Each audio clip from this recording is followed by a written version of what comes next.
Ravi de vous retrouver pour un nouveau numéro de K1. Retour cette semaine sur les prestations de nos Panthères au championnat d'Europe à Mönchengladbach avec Pascal Kina. Le championnat bien sûr, avec le match entre l'Heracles et le White Ducks. Et chez les dames, nous suivrons le derby anversois entre le Braxgata et l'Antwerp. En fin d'émission, Alain Gaines reviendra sur le but en or de Jérôme de Keyser qui nous a qualifiés pour les JO. Tout de suite, place aux images.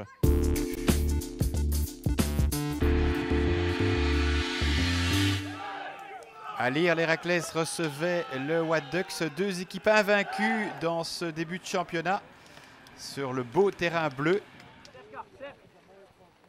Alexandre Depau dévie bien, Maxime Leux prolonge et d'un tip-in, Gauthier Bocard ouvre la marque.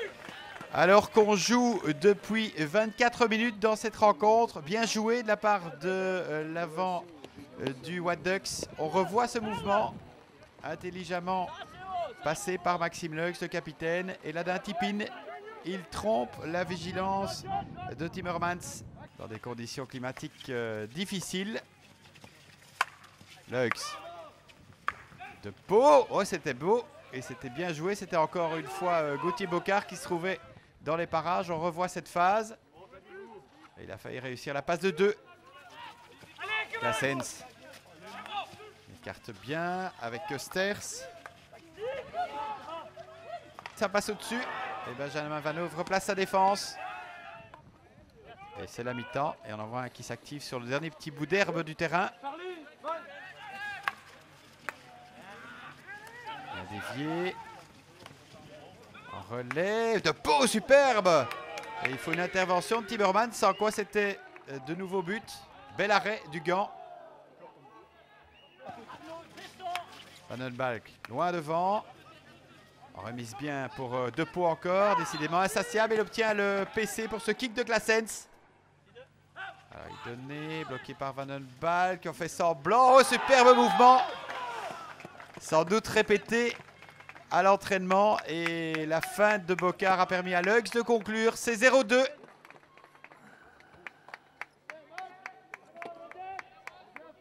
Parfait. Jérôme Legrand. Au crochet, il élimine Leux. De Kerpel et Brex. Il se gêne, mais c'est finalement Van Hache qui a le dernier mot. Et il y a un bon retour aussi de Thomas Van den Balk.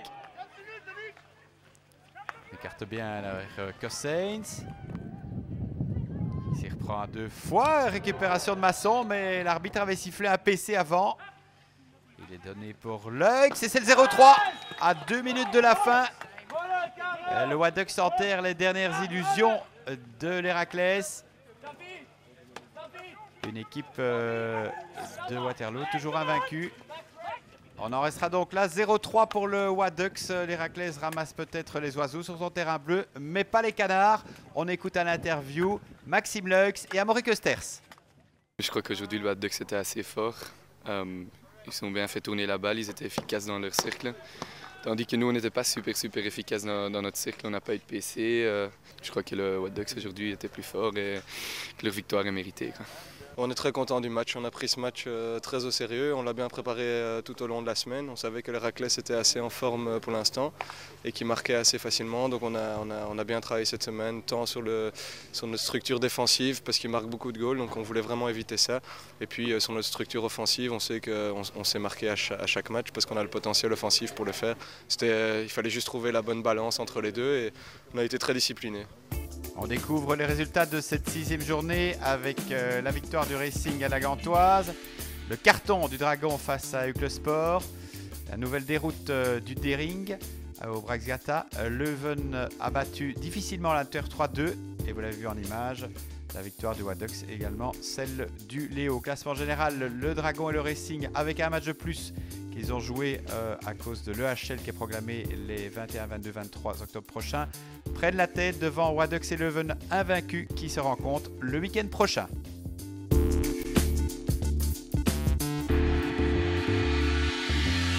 Match intéressant à Boom où le Braxgata recevait l'Antwerp qui s'est bien renforcé à l'entre-saison et qui occupait la 2e place.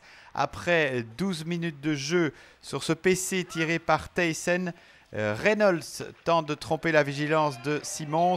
Et là, il faut l'intervention de Imp juste devant pour éviter que les Anversoises n'ouvrent la marque. Ce sera tout le contraire qui se passera, puis ce sera le Braks-Gata qui prendra l'avantage sur ce PC bien négocié par Jakaité. La Lituanienne ouvre le score à la 16e minute sur ce mouvement où la défense d'Anvers est quelque peu passive, et notamment Sophie Werbrook.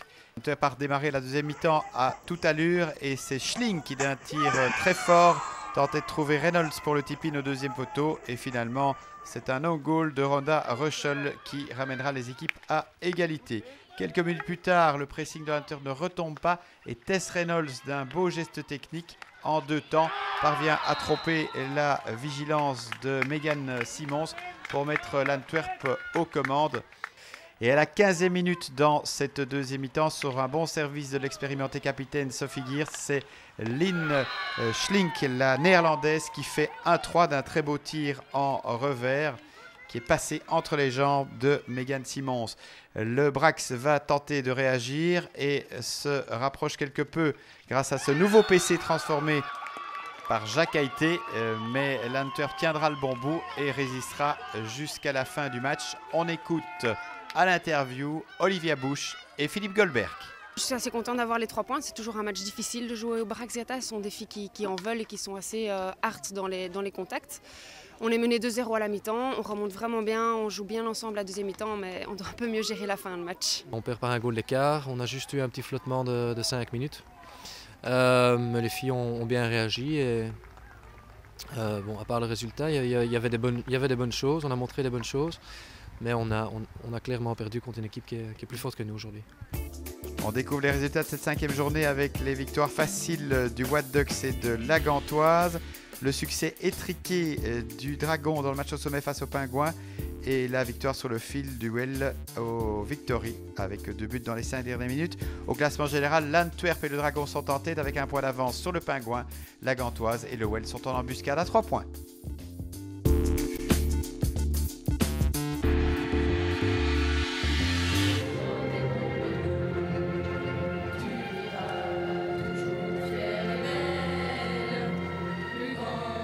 Cinquième du dernier championnat d'Europe à Mönchengladbach, nos Panthères ont réalisé là-bas un de leurs meilleurs résultats. Pascal Quina, le coach national, nous a fait part de son analyse des différentes rencontres que les Belges ont jouées dans ce championnat d'Europe. On avait vraiment insisté sur être bien prêt pour ces 15 premières minutes et pas les 5 premières minutes d'un match. Et ce qui est intéressant, c'est que dans les 3 matchs qu'on devait gagner, dans ces 3 matchs-là, les 15 premières minutes, on met 2 buts. Contre l'Italie, contre l'Irlande et contre l'Azerbaïdjan. Voilà, là on voit Charlotte qui rentre sur la ligne de fond côté gauche, qui fait une action, elle perd la balle, on met directement la fille sous pression et on la récupère bord cercle avec Anouk qui fait un tout grand tournoi aussi, qui remet la balle sur Charlotte et qui en un temps la met dans le goal. Le deuxième, c'est encore une fois une action individuelle de Charlotte sur le côté droit maintenant, elle longe la ligne de fond, elle élimine sa joueuse et d'un très beau shot en revers, elle la met dans le goal aussi. Et alors le 3e but, celui de Liselotte Van Lint.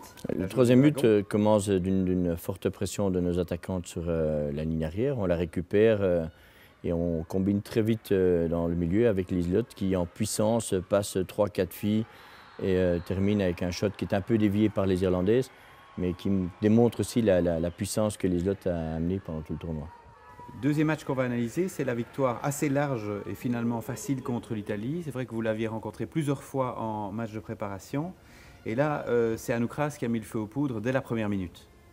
C'est ça, exactement. C'était un adversaire qu'on avait joué 5 fois, je pense 2 fois de trop, mais qu'on avait joué auparavant. Et on avait terminé par 2 fois un match nul. Donc, mais on savait qu'on était nettement plus fort qu'elle, donc on devait absolument, encore une fois, être prête dès le départ. Et Anouk met d'une action individuelle où elle élimine 2-3 filles et elle termine avec un shot bien puissant dans le coin. Alors, le deuxième but des Belges contre les Italiennes, c'est sur PC et c'est Liselotte Van Lint qui le conclut. Oui, c'est ça. C'est une phase qu'on n'avait pas trop travaillé avant à la Coupe d'Europe parce qu'on n'avait pas eu le temps de le faire. Et on avait travaillé d'autres phases sur PC un peu plus que ça. Donc elle l'a prise, on l'avait travaillé la veille. La première phase qu'elle reçoit, la première chance qu'elle reçoit, elle la met directement très bien dans le coin. Et je pense que dans le futur, ça pourrait être une arme importante pour nous. Alors, le 4e but, vous voulez également revenir dessus. Il a été marqué en toute fin de match par Hélène Delmé. Voilà, ça part d'une action de Charlotte sur la ligne de fond encore une fois. C'est une belle combinaison qui part au nouveau bord-cercle. Et on voit toute la détermination d'Hélène Delmé qui nous a, pour moi, apporté énormément en puissance et en enthousiasme et volonté pendant tout le tournoi.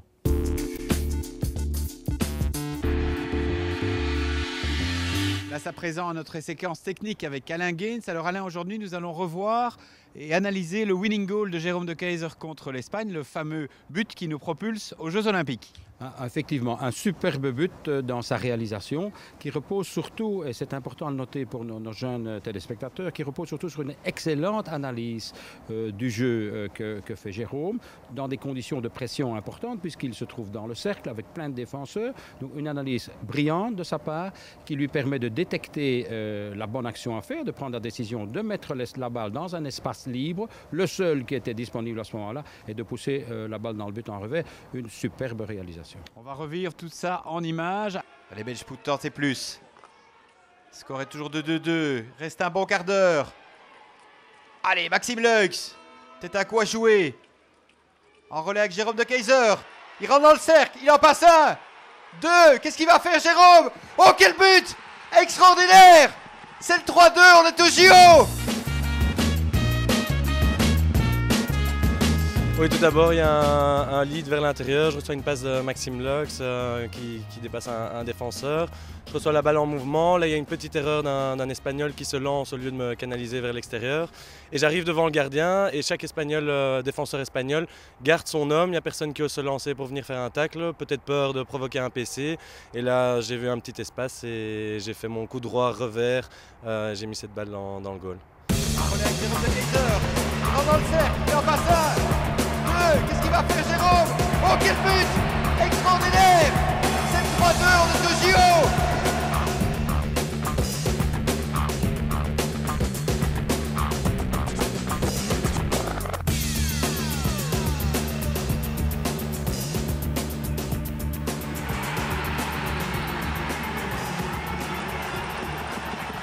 C'est la fin de votre émission OK One. On se retrouve la semaine prochaine pour un nouveau numéro avec au sommaire le choc entre les deux équipes invaincues du championnat messieurs. Le Wadux reçoit Leuven. Et chez les dames, nous suivrons le Pingouin, révélation de ce début de saison, qui reçoit la Gantoise. Portez-vous bien, bonne semaine et vive le hockey!